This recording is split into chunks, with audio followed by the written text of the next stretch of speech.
Hello friends, welcome to my channel AMS education. आज का हमारा टॉपिक है anti psychotic agents. So start करते हैं इंट्रोडक्शन से। Anti psychotic agents are also known as neuroleptic, major tranquillisers और phenothiazine. और इस ग्रुप के जो ड्रग्स है उसको हम लोग मेजरली यूज़ करते हैं क्लिनिकल ट्रीटमेंट ऑफ साइकोसिस। और साइकोसिस हमको पता है क्या है। साइकोसिस is a state in which a person's ability to recognise reality, to communicate and to relate to others is severely impaired. तो साइकोसिस के ट्रीटमेंट के लिए हम लोग एंटी साइकोटिक एजेंट्स का यूज़ करते हैं। नेक्स्ट हम देखते हैं क्लासिफिकेशंस।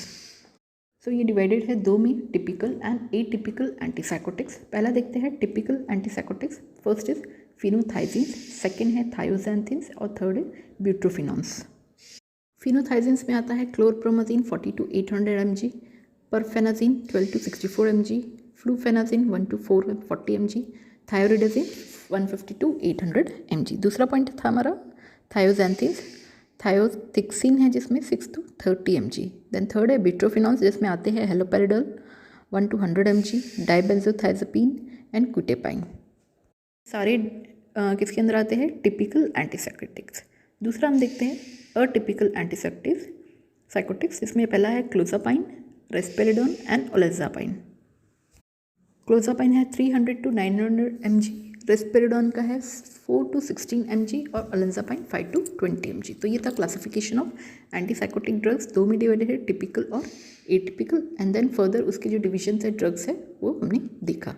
नेक्स्ट हम आगे बढ़ते हैं इंडिकेशंस ऑफ एंटीसाइकोटिक एजेंट्स।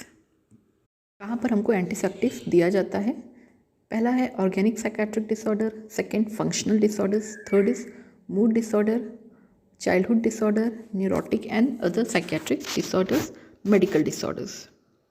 तो पहला था ऑर्गेनिक साइकेट्रिक डिसऑर्डर्स जैसे कि delirium, dementia, delirium tremens, drug induced साइकोसिस and other organic mental disorders. दूसरा था फंक्शनल, उसमें आएगा schizophrenia, schizoaffective disorder, paranoid disorder. Mood disorder में आएगा mania, major depression with psychotic symptoms. Childhood में क्या आएगा? ADHD, attention deficit hyper activity disorder, autism, enuresis, conduct disorder. इन सब में हम एंटीसाइकोटिक एजेंट्स का यूज़ करते हैं। नेक्स्ट था neurotic and other psychiatric disorder जिसमें आएगा anorexia nervosa, OCD, severe and intractable disabling anxiety, neurotics में आता है। और लास्ट है हमारा मेडिकल डिसऑर्डर्स जिसमें आएगा Huntington's Korea, hiccups, nausea, vomiting, tick disorder, eclampsia, heart stroke, severe pain in malignancy, tetanus. तो ये सारे थे इंडिकेशंस जिसमें एंटीसाइकोटिक ड्रग्स का यूज़ किया जाता है। तो ये थे इंडिकेशन। नेक्स्ट हम जाते हैं mode of action. Mode of action में देखते हैं antipsychotic agents are thought to block the dopamine receptor. Dopamine क्या है? केमिकल है जो कि ब्रेन में रिलीज होता है और कॉज करता है साइकोटिक थिंकिंग को। इसलिए ये डोपामिन को क्या करते हैं? ब्लॉक कर देते हैं।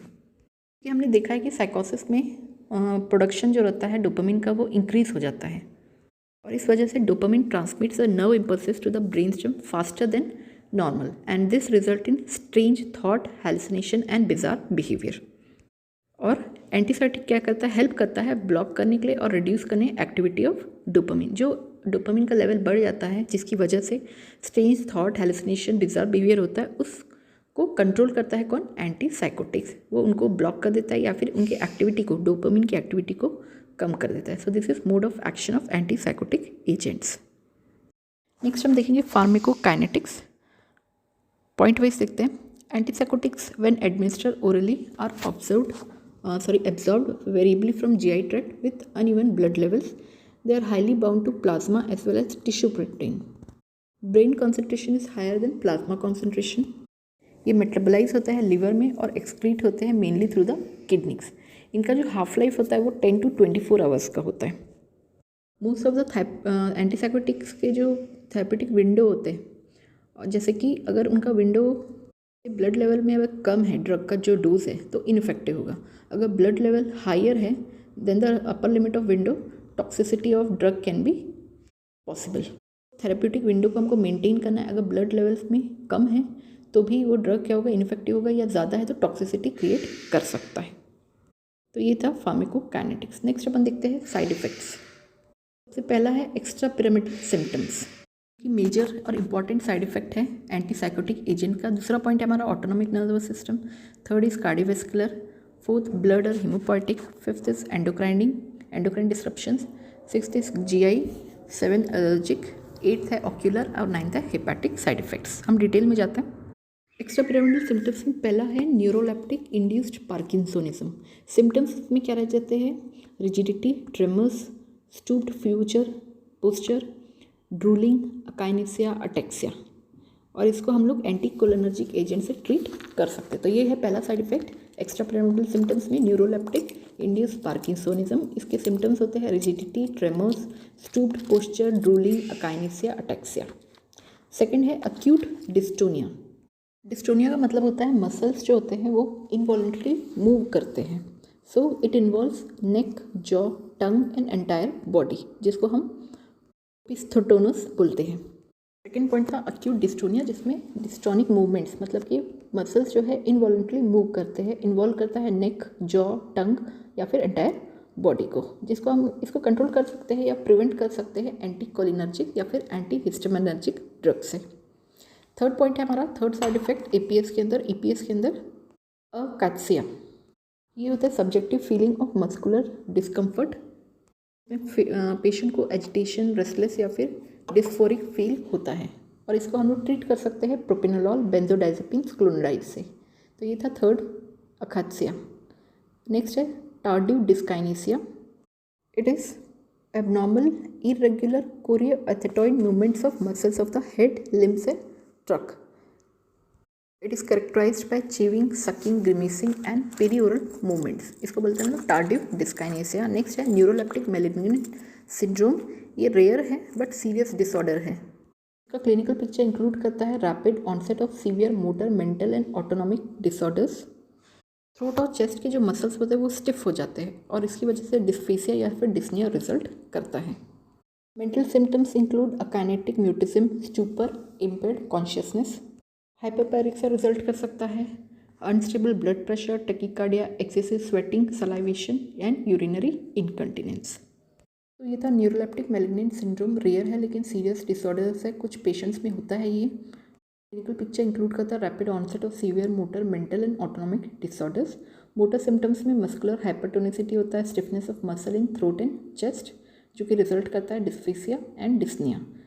और मेंटल सिम्टम्स में आता है म्यूटिज्म, स्टूपर और इम्पेयर्ड कॉन्शियसनेस। उसके बाद hyperpyrexia, unstable blood pressure, excessive sweating, tachycardia, salivation और यूरिनरी इनकंटिनेंस। पहला पॉइंट हमारा एक्स्ट्रा पिरामिडल सिम्टम्स, जिसमें हमने पहले देखा था neuroleptic induced parkinsonism, dystonia, akathisia, tardive dyskinesia और न्यूरोलेप्टिक मैलिग्नेंट सिंड्रोम। ये सब आता है ईपीएस में। दूसरा पॉइंट है हमारा ऑटोनॉमिक साइड इफेक्ट्स। उसमें आएगा dry mouth, constipation, cycloplegia, mydriasis, urinary retention, orthostatic hypotension, impotence and impaired ejaculation. तो ये थे दूसरा साइड इफेक्ट हमारा ऑटोनॉमिक साइड इफेक्ट्स में। तीसरा है हमारा सीजर, चौथा है सेडेशन, फिफ्थ है कार्डियोवैस्कुलर इफेक्ट्स में आएगा tachycardia, orthostatic hypotension and reversible arrhythmia. Fifth हमारा ब्लड एंड हीमोपोइटिक, उसमें आएगा agranulocytosis, marked decrease in leucocytes, leucopenia है, ल्यूकोसाइटोसिस है, ये सब आएगा ब्लड में। फिर नेक्स्ट हमारा एंडोक्राइन डिसरप्शन, जिसमें आएगा menstrual irregularities including amenorrhoea and false positive pregnancy test, breast enlargement, lactation, weight gain, changes in libido, impotence, glycosuria and hyperglycaemia. Gastrointestinal में आएगा anorexia, constipation, diarrhoea, hypersalivation, nausea, vomiting, obstructive jaundice. हमारा allergic effects, उसमें आएगा dermatitis, photosensitisation, pigment deposit. Ocular effects में देखेंगे हम blurring of vision, pigmentation of cornea and lens and retinopathy. Last है हमारा हिपैटिक साइड इफेक्ट्स, जिसमें आएगा लिवर टॉक्सिसिटी। इसमें सिम्टम्स इंक्लूड हो सकता है fever, chills, nausea, malaise, pruritus and jaundice. तो ये था hepatic side effect, liver toxicity. तो ये हमने देखा side effects of antipsychotic drugs in detail. Next हम देखते हैं लास्टली नर्सेस रिस्पॉन्सिबिलिटी। पहला पॉइंट है close observation when the antipsychotics are just started. Expected results जो होते हैं वो है reduction in aggressive hyper active behaviour and disorganize thoughts. और उसके साथ हमको ध्यान देना है कुछ पॉसिबल साइड इफेक्ट्स तो नहीं है। तो पहला हमको क्लोजली ऑब्जर्व करना है इफेक्ट कैसे हो रहा है, ये है फर्स्ट पॉइंट। सेकंड है एक्स्ट्रापिरामिडल रिएक्शंस देखना है, जैसे कि पार्किंसोनिज्म, अकाइनेसिया, अकेत्सिया, डिस्टोनिया, जो भी हमने अभी साइड इफेक्ट्स में देखा, वो सारे सिम्टम्स को, रिएक्शंस को हमको ऑब्जर्व करना है। सारे सिम्टम्स अगर है तो ये रिड्यूस हो जाते हैं या फिर ट्रीट हो जाता है अगर हम अर्ली स्टेज में इसको ऑब्जर्व कर लेते हैं, क्योंकि हम इसका ट्रीट करने के लिए हम लोग ड्रग्स दे देते हैं, एंटी पार्किंसोनियन और एंटी कोलिनर्जिक। तो ये था सेकेंड कि हमको EPS सिम्टम्स को ऑब्जर्व करना है। थर्ड है ऑब्जर्व ड्राउसीनेस, वो मेडिसिन बेड टाइम में देना है, और अगर जो ड्राउसीनेस है परसिस्ट कर रहा है बहुत लंबे समय तक, हमको उसको रिपोर्ट करना है। पेशेंट को हम एडवाइस करेंगे ड्रग लेने के बाद ड्राइव नहीं करना है, कोई भी हजार्डियस मशीनरी को यूज़ हैंडल नहीं करना है। ऑब्जर्व करना है फीवर या फिर sore throat due to granulocytosis. Next point है record blood pressure of the patient on anti psychotic drug. BP जो है 20 to 30 mg कम हो जाता है, MM of FG पेशेंट में रिड्यूस हो जाता है, इमीडिएटली रिपोर्ट करना है और इंटरवेंशन अकॉर्डिंगली देना है। को हमको सजेस्ट करना, एडवाइस करना है for orthostatic hypotension. Antipsychotic drugs हमको सबक्यूटेनियसली नहीं देना है क्योंकि वो टिश्यू इरिटेशन करता है। It should be given deep IM। Dry mouth को हमको रिड्यूस करना है, ध्यान देना है। उसको हम रिड्यूस कर सकते हैं by encouraging the patient to rinse his or her mouth frequently, या फिर च्युइंगम दे सकते हैं। गुड ओरल हाइजीन को मेंटेन करवाना है। ब्लड विजन या फिर इम्पेयर्ड विजन पेशेंट को एंजाइटी कॉज करेगा, एनॉयंस कॉज करेगा, सो उनको इन्फॉर्म एनहांस करना है, एनकरेज करना है फॉर ऐसा कुछ सिम्टम्स है तो तुरंत वो इन्फॉर्म करें, रिपोर्ट करें। एंटीसाइकोटिक्स के कारण पेशेंट का वेट गेन हो सकता है, वेट हमको रिकॉर्ड करना है, मेंटेन करना है, और लो सॉल्ट डाइट प्लान करना है। पेशेंट गैस्ट्रिक इरिटेशन का कंप्लेन कर सकता है। एंटासिड अवॉइड करना है क्योंकि ये एंटीसाइकोटिक ड्रग का एब्जॉर्प्शन को डिक्रीज करता है, so antacid should be avoided, discouraged. An intake output chart should be maintained, especially for male patients who are confined to bed and have an enlarged prostate gland. Patient को allergic side effects हो सकता है skin का, इसलिए सन में बिना clothing या sunglasses के बाहर नहीं जाना है। पेशेंट ड्रग्स को इंक्रीज या कम नहीं कर सकता है बढ़ा बिना कंसल्टेशन विद द डॉक्टर। तो हम लोग स्लोली विड्रॉ करना चाहिए ताकि अवॉइड कर सके नॉशिया और सीजर को। Nurse should find out menstrual changes from female patient में complaint of fever, abdominal pain, nausea, jaundice and diarrhea. These symptoms can be due to cholestatic jaundice. The nurse should stop the medicine immediately and inform the doctor. Lastly, reassurance to relatives. Patient and इनके relatives को हमको बताना है कि जो effect है drug का वो कुछ हफ्ते लगेगा, तो उनको थोड़ा सा पेशेंस रखना है और वेट करना है ड्रग्स के इफेक्ट का असर करने के लिए। नर्सेस रिस्पॉन्सिबिलिटी, इसलिए हमको क्लोजली ऑब्जर्व करना है ड्रग्स का इफेक्ट कैसा आ रहा है, EPS रिएक्शंस को ऑब्जर्व करना है, ड्रॉसीनेस देखना है, पेशेंट का ब्लड प्रेशर कैसा है। Route of medication should not be subcu, it should be IM, deep IM। Dry mouth को रिड्यूस करना है, ब्लड विजन को ऑब्जर्व करना है, वेट गेन को ऑब्जर्व करना है, गैस्ट्रिक इरिटेशन तो नहीं हो रहा है पेशेंट को, टिक आउटपुट चार्ट मेंटेन करना है, स्किन को प्रोटेक्ट करना है। ड्रग्स का जो डोज है वो सडनली रिड्यूस नहीं करना है, बढ़ाना है विदाउट कंसल्टिंग डॉक्टर।